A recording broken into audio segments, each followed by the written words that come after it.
Docteur Yohan Bossé, bonjour.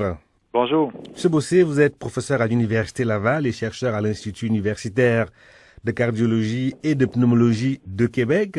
Alors, nous sommes en plein mois de sensibilisation au cancer du poumon. Le cancer du poumon, tout le monde en a entendu parler, mais le grand public n'a toujours pas l'heure juste à propos de cette maladie. Quelle est la grande méprise à propos du cancer du poumon, docteur Bossé? Ben, en fait, il y a différents mythes par rapport au cancer du poumon. Et puis, durant ce mois-ci, nous, en fait, on va essayer de démystifier certains de ces mythes-là. Il faut comprendre que le cancer du poumon est le cancer le plus meurtrier de tous les cancers. Et puis, en fait, il tue plus que le cancer de la prostate, cancer du sein et cancer du côlon combiné. C'est le cancer, un des cancers les plus agressifs et c'est un cancer aussi que les soins durant les dernières années s'est amélioré, mais quand même, si on compare, par exemple, le taux de survie à 5 ans, il est beaucoup plus faible pour un cancer du poumon que beaucoup d'autres cancers qui sont communs. D'accord. Alors maintenant, quelle est la principale ou quelles sont les principales causes du cancer du poumon? La cause principale, puis un des facteurs de risque majeur du Mhm. cancer du poumon, ben comme vous le savez, c'est la fumée de cigarette.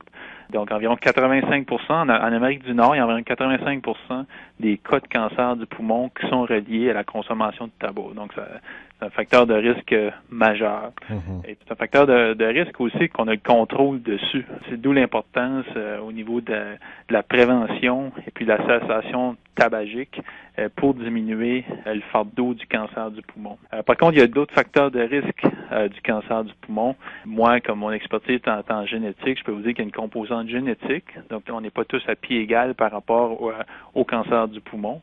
OK. Et puis, il y a d'autres facteurs qui sont aussi évidents, par exemple, comme la pollution, autant à l'intérieur qu'à l'extérieur, peut-être un facteur de risque.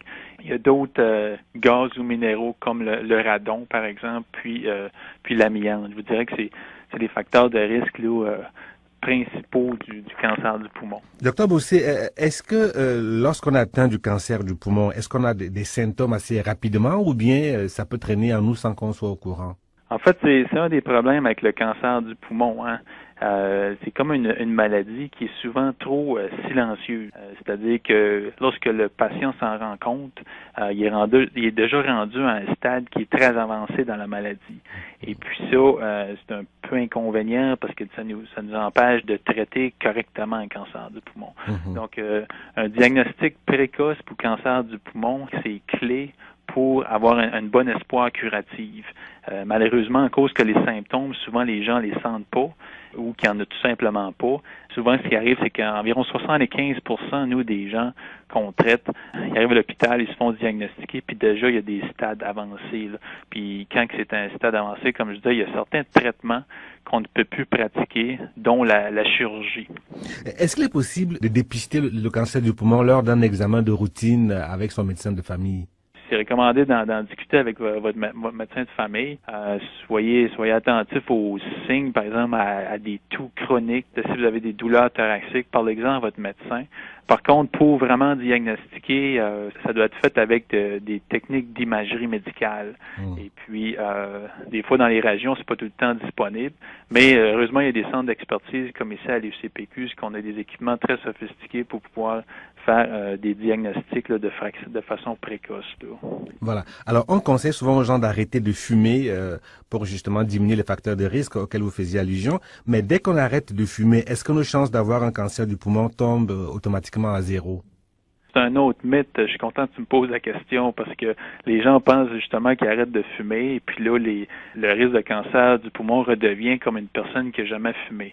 C'est pas comme ça que ça fonctionne. En fait, il va tout le temps rester un risque résiduel chez les ex-fumeurs. Par contre, il y a quand même une diminution du risque qui est importante suivant l'arrêt tabagique. Donc, c'est quand même très encourageant pour les gens qui arrêtent de fumer. Mais habituellement, on va voir qu'il y a quand même un risque résiduel qui demeure. Pour vous donner des chiffres, on sait par exemple que l'excès de mortalité par cancer du poumon qui est causé par la fumée de cigarette est diminué de 90% chez les gens qui arrêtent de fumer avant 40 ans. Donc, puis cette réduction-là, elle passe à 97% quand tu arrêtes de fumer avant 30 ans. Fait que ce que je dis aux gens, c'est que le mieux t'arrêtes, mieux c'est pour ton risque de cancer du poumon. Mais évidemment, le mieux, c'est de jamais commencer à fumer. Hein. Tout à fait. Alors, vous parliez de traitement tout à l'heure, Dr Bossé. Est-ce qu'on peut guérir du cancer du poumon? Ah oui, absolument.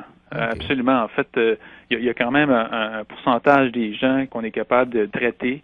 Et puis, particulièrement les gens qui sont détectés à un stade précoce. Là. On peut voir, par exemple, les patients qui viennent ici, les stades, voyez-vous, en cancer du poumon, on parle, souvent, on va diagnostiquer le patient, puis on va le mettre au stade 1, 2, 3 ou 4.